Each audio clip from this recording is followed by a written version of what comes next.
Hello everyone, TLSG here, back again with another daily Marvel Snap video. So today we do have a brand new list for Nick Fury. This is kind of the third archetype, something that has been kind of debated. Is he good in a Hela style deck list? And I think just as is, as far as generating additional cards to discard, he's not. But what I think he does excel at is sometimes you're not going to draw into Hela. Sometimes it's not going to be beneficial to drop your Hela onto the board. Sometimes you're going to accidentally discard your Hela. And Nick Fury is going to be able to kind of come in and sub into that slot so that you can get some additional upside. You can have some of your 6-cost cards, even if you had already discarded the majority of your hand. Nick Fury is going to give you some strategic advantage in kind of reloading a little bit. I have played with this deck list a little bit more than most deck lists that I feature. Going into it, I wasn't planning on bringing this deck list to you guys because I didn't think it was going to be very solid, but overall I have climbed 2 or 3 ranks with it after dropping my rank a few ranks by testing out a few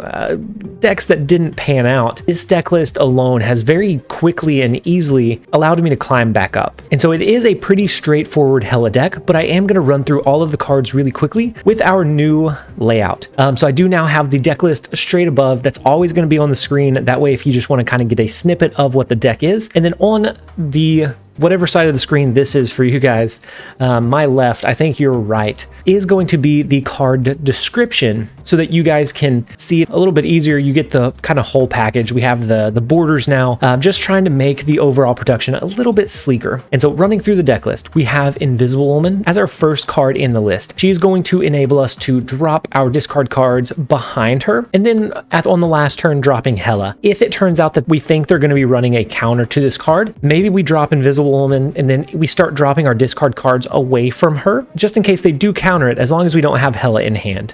So this can be more of a mind game. It can be a good card to play behind. It just depends on what deck you're running up against. We have Lady Sif. She's going to be good for discarding either a 6 or a 9-cost card, depending on what you have in hand. So if we don't have Hela in hand, we can drop her as soon as we are able to. If we do have Hela in hand, then we want to wait until we either have Death or have her behind an Invisible Woman. And then we have Moon Knight. Moon Knight in some matchups is not going to be beneficial. Sometimes we are not going to want to drop this card onto the board because he will discard one of our cards and one of the opponent's cards. So if they are running an Apocalypse, if they're running their own version of a Hela deck list, maybe we hold off on dropping Moon Knight unless we think we can get lucky and hit a high priority target. Otherwise, we drop him just as normal as a regular discard card. We have Black Cat. In this deck, we are almost never going to play her naturally so that she can be resummoned onto the board with Hela at the end of the game. We have Swordmaster. Now that he is 3 cost, he fits really well into this deck list. Being able to drop a 6-power card onto the board pretty early is so incredibly valuable. We're going to be able to drop Swordmaster. It may hit one of our other discard cards. It may be able to hit a high priority target, but either way, 6 power for a 3-cost card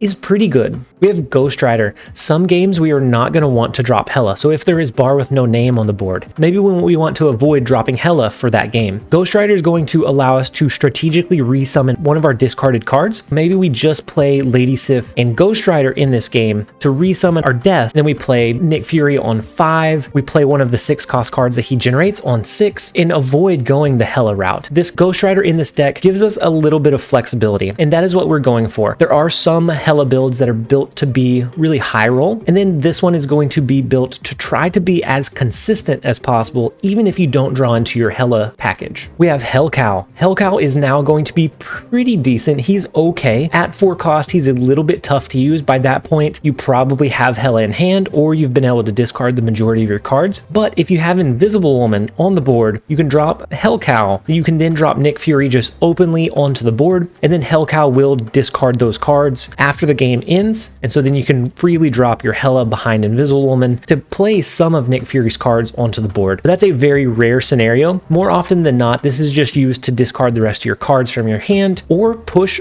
6 power onto the board for 4 cost, which is okay in and of itself. And then we have the new card Nick Fury, and in this deck list, like I said, he's not necessarily a staple. There are a lot of games where we're not going to want to drop him, but there are also some games where we're going to need to pivot, and dropping Nick Fury is going to prove invaluable in giving us another opportunity or another avenue to potentially win. We have the wonderful Hela. She is going to resummon all of the cards that we dropped. At this point, I am sure sure that you guys are perfectly aware of what Hela does. We have Giganto. He can only be played in the left location. Most likely we're not going to be playing him naturally, even if we do get into like a low roll situation. Most of the time we're going to want to either resummon him with a Ghost Rider or with our Hela. And then the same thing with Infinite. We can skip on 5 to drop the Infinite on 6, but most of the time we're going to be wanting to do other valuable plays each turn and then resummon the Infinite with one of our other resummon methods. And then finally, rounding out the deck list, we have Death. She is going to always be able to be targeted by our Lady Sif because of her high cost. And then if we are going up against a Death wave, maybe we hold Death in our hand. We don't drop our Lady Sif to discard her so that if they destroy enough cards, if they drop wave, we'll be able to naturally drop Death for free along with that one additional card. But that is the rundown of the deck list. We are going to go ahead and jump into a few games. I hope you guys enjoy. All right, next up we have Pogger Chum, and I forgot to start. I just took a drink and I was going through the turns like I was not recording. So we weren't able to play anything on turn 1. Wakanda is okay. It's pretty decent for us. Dream Dimension is a little bit rough, no matter what play line we go with. And so we don't have any cards that we just necessarily can't discard or don't want to discard here. So I am just going to naturally play our Swordmaster onto the board. If it does discard Black Cat, that's pretty unfortunate, but anything else feels okay. And then Swordmaster does discard our Ghost Rider, but that's not all bad. So if we also discard a discard card at some point during the game, and we use Hela, she resummons that discard card first, then Ghost Rider will be able to actually resummon that card even though Hela wouldn't be able to. And so here, I don't think we're going to go with one of the discard cards. We did draw into Hela. We don't have Invisible Woman, and we're going up against a Mr. Negative. So that's going to be a pretty tough matchup. And so now I think we do probably play the Moon Knight somewhere onto the board. We'll go ahead and play it into Dream Dimension just so we have a little bit of power in both lanes. And then we hope that it, okay, so it discards our Giganto, which is pretty nice. That's definitely not bad. We discard their Jubilee, which is okay. It's not fantastic, but going into the last turn, we are hoping that they don't have a lot of good cards that they can play. And so we will drop Hela naturally this turn, and I think we play it into the Wakanda lane. That way we resummon cards in Strange Academy and in Dream Dimension. They snap. I don't feel incredibly confident, because if they have an inversed Iron Man plus a Mystique, that's going to be huge. That's going to be really hard to compete with, but we do have a couple of cards that have been discarded, which are going to be put to decent use. Ooh, and so the Jane Foster is going to reload their Devil Dino. Does that make it a 12 or a... No, just... Does it make it? Okay, so it's 12. So we tie the Wakanda lane. Black Cat does get resummoned into that lane. We resummon Giganto.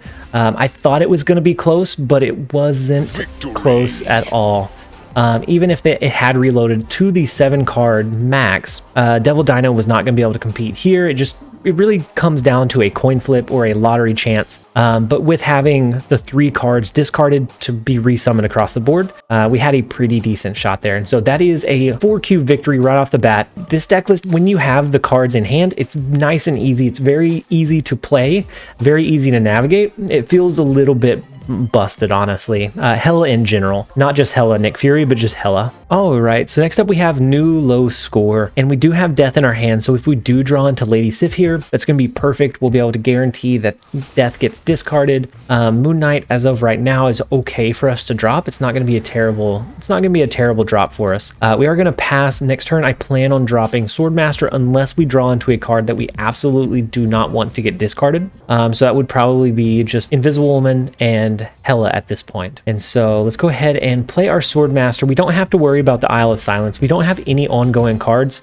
So if this is a Swarm style deck, then we don't really have much to worry about. And so we do discard our Death here. I think we will also play our Hellcow now. That will discard 2 of our remaining 3 cards, but as long as we get the Infinite discarded, then I will be happy. And so let's go ahead and lock that in. There's the Infinite first, and then Moon Knight would be perfect. Oh my gosh. So now we can actually resummon one of the cards next turn, even if we don't draw into our Hela, which is okay. It's not as good as having Hela in hand, but it's not bad either. And so I think we are going to resummon one of our cards here into Grand Central because I think that's going to be the weakest lane. And then Grand Central will actually pull into the last card in our hand, which is going to be our Invisible Woman. Ooh, and we get the huge upside of Ghost Rider summoning the Infinite, even though we've discarded 4 cards at this point. And so we will, I'm pretty confident, win Grand Central. We just have to come in and lock down one other one. And so 12 power here. So it pulls into their Apocalypse, so that we actually don't win this one by as much as I thought. We might be in trouble. So if they move Nightcrawler out and they push like an Iron Man into the Grand Central lane, we could end up losing this matchup. We draw into Giganto, which is obviously not our Hela. Oh, and so good thing that they dropped the Chavez. So they did move Nightcrawler out, but I guess they assumed that this was a lost lane anyways, and that we would drop maybe Hela behind it. So they did move their Nightcrawler out. They played Chavez, so we got pretty lucky here. Not an incredibly high roll style game, but the Ghost Rider was able to help us kind of mitigate our damages. It helped us lock in the win. We got very, very lucky that it hit the Infinite out of the 1 and 4. All right, so next up we have Lemon DMN, and we do have our Invisible Woman. We have Hellcow, so this could be a game where we go with the Nick Fury lottery. The Triskelion does not help us too terribly much here. We will have the crystal, so if we want to do a reload, we could, but I plan on dropping our Invisible Woman here since the miniaturized lab closes out after this turn. And so actually, let's go ahead and do the Lady Sif, which will discard our death. We can guarantee that we have some power in the miniaturized lab. Next turn, we can go with the Invisible Woman play if that's what we want to end up dropping. And so they go with an Ebony Maw. So they do win that location for now. But as long as we can resummon our cards, then we're good to go. And then the Vault, on turn 6, cards are not going to be able to be played there. I think we get some of our stinkers out of the way here. Do we even drop our Mantis? I almost don't want to draw into any of their cards because that could be pretty poor resummons for us. But we're going to go ahead and drop the Mantis anyways. We could do Quinjet, which would reduce the cost of our Mantis and our Crystal next turn. But I don't think we want to drop them really all that much anyways. We could do a Hellcow behind the Invisible Woman on 4. On 5 we can do whatever we have. I guess never mind. Okay, so they do a wave, and so I think maybe we do Hela, and then we just start playing our discard cards in the other lanes, because we won't have the risk anymore after that. The only potential downside is if they, for some reason, steal the Invisible Woman or move it with like a Polaris, but I think we're okay. So they do a Magneto, but that doesn't move the Invisible Woman for them. Let's go ahead and go with a Hellcow over here. We don't want to play the cards behind Invisible Woman anymore because Hela will flip first. And so we want to avoid playing anything past her in that lane. Ooh, and so they do go with a Leech, which is not terrible because we do already have our Hela on the board. The only downside is that Ghost Rider won't resummon anything, but we did do just fine anyways, so it's not a big deal. And then we can play both of these cards onto the board. So we could do Crystal and then Black Cat, push a little bit of power here and a little bit of power here. And then we leave this one open for a higher impact resummon like an Infinite. And then we leave a space here for the same thing. And so let's go ahead and I would snap. I feel pretty confident, but let's lock that in. It does go to the casino a little bit. And so they do end up retreating, even though they were able to drop their Leech. I think they assumed that it was a little bit too little too late, since we freely dropped our Hellcow onto the board. And so 1 cube is 1 cube, but let's go ahead and try for a few high cube games. And so we will jump over into the next one. All right, so next up we have Neutral Milk. Our first turn we're not going to be able to play, but we do have both Invisible Woman and Lady Sif, as well as our Hela and our Death in our hand. So I think we're going to go with the Lady Sif into the Gamma Lab. That will turn into a Hulk, and then that will also discard our Death so that we can resummon it later. And what I'm hoping is that they don't go with, ooh, and so they go with a Dr. Doom discard. Interesting. So maybe they just resummon that, or maybe they are running the full Hela package. And so I think we play our Ironheart here over the Doctor Strange. That is going to buff up our Lady Sif so that it will be a 13 power Hulk instead of a 12. The Triskelion comes in pretty handy for us in this scenario. So we go ahead and we're going to lock that in. Ooh, so they get 2 cards that they're able to drop on the board in their Blade and their Calling Wing. Okay, so they discard quite a few cards here, but they also have quite a few Hulks as well. And so maybe we could always go with a Doctor Strange to move those cards out of that lane. So I'm going to go with a Doctor Strange. We're going to move our Hulks over into Nidavellir. We're hoping that they don't have a Shang-Chi. If they do, then it's pretty rough. So then they discard wow, so they're running a lot of discard cards. So I'm assuming that they're running Hela, but they had a lot of like kind of impactful cards in their list. And so here, do we resummon one of the cards do we resummon the Death that we discarded already? We could also go with the Invisible Woman and the Swordmaster here. We could follow it up next turn with a Hela, but that's just one additional resummon. I don't know that it's worth hurting ourselves over. And so I think we're actually going to go with a Professor X play. We can do Professor X here. Next turn, we can do a Ghost Rider and an Invisible Woman that would push a decent amount of power into the Triskelion lane. So they do just a Scorpion, but that also kind of mitigates their room to resummon. So maybe not the best play line, but what I'm hoping for is that they hit their low rolls when they're resummoning the cards. And so we are going to go with this play in this order and just hope for the best. It's going to end up being about 15 power. And so hopefully their Hela, no, it's a leader. Okay. So their leader resummons, resummons their Viper. Oh no, that's not funny anymore. I thought it was incredibly funny, but it wasn't. Oh no.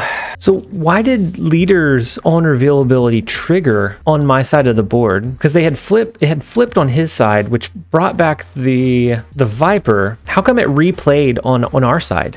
To resummon the Invisible Woman, because that should have left us one space open to resummon our Death if the leader didn't trigger, but for whatever reason it did. But like whenever you send, let's say, a Hobgoblin over, it doesn't re-trigger that on reveal ability once it's on their side of the board. And even though it was behind the Invisible Woman, it shouldn't have triggered, but they resummoned the Ghost Rider. It's like it was still in effect when their Viper sent it over, but it should have canceled out the on reveal ability before coming our way. That's very interesting. I think that's probably a bug. But nonetheless, Neutral Milk, very good game. Very odd interaction, but good game nonetheless. All right, so next up we have Night Owl. And we do have our Hela in our hand already. We also have Ghost Rider, and so not a great start. But this deck does have several avenues to get to that ultimate destination. And so maybe we take the risk with Swordmaster. If we draw into something like our Nick Fury, I think we definitely do gamble on it just a little bit. Okay, and so they do pass on turn one. Danger Room is actually pretty nice for us. And then we draw into Invisible Woman, which is even nicer for us. So we are going to be able to play our Swordmaster and all of our other cards behind Invisible Woman. That way we can pretty easily guarantee that Hela is not going to get discarded. So they pass again on turn two. The last location is Wakandan Embassy. So that gives us a buff to all of the cards in our hand. It hits 5 of their cards. It only hits 4 of ours because we did, of course, play one. But that's okay. I think we're going to be able to do a decent job in resummoning all of the cards that we want to. They do stop us from drawing any new cards here, but we can just play our Widow's Bite into the Danger Room, and I think we're okay for this turn. If they do, so they do a Rogue. And so we will end up discarding one of our 4 cards.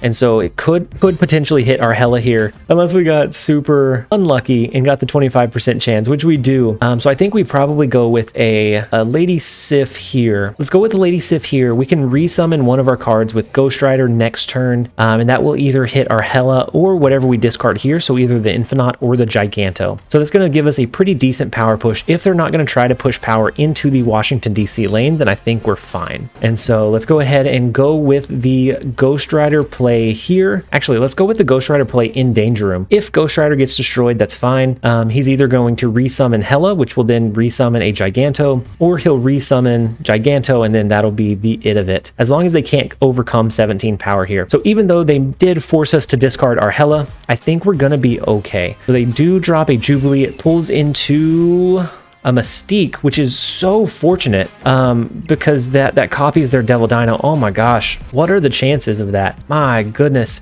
And so we do resummon our Giganto, so we do lock in the win. If we had hit Hela, as long as it didn't go here, with the Giganto, we would have won. It would have had a 2 out of 3 chance, even if we had hit the low roll of the Hela in this scenario. The deck has several alternate paths to a win condition, and again, Nick Fury hasn't been pivotal in any of these games. Most of the time he's not, but every once in a while it will feel worthwhile to have him in the list, but just most of the time it's kind of lackluster. I think you get a little bit more consistency out of a Captain Marvel that can move around the board freely at the end of the game, rather than Nick Fury accidentally discarding your Ultron and then resummoning it instead of something like an Infinite. All right, and so next up we have Healthy Snacks, and in our starting hand we have our Hela now. We also have an Ant-Man from the hub that we will go ahead and play just to make sure that he doesn't get discarded. And then I think this is probably going to be our last game, and so we want to try to make it an incredibly high roll game. Let's go ahead and snap. We did draw into Invisible Woman, so that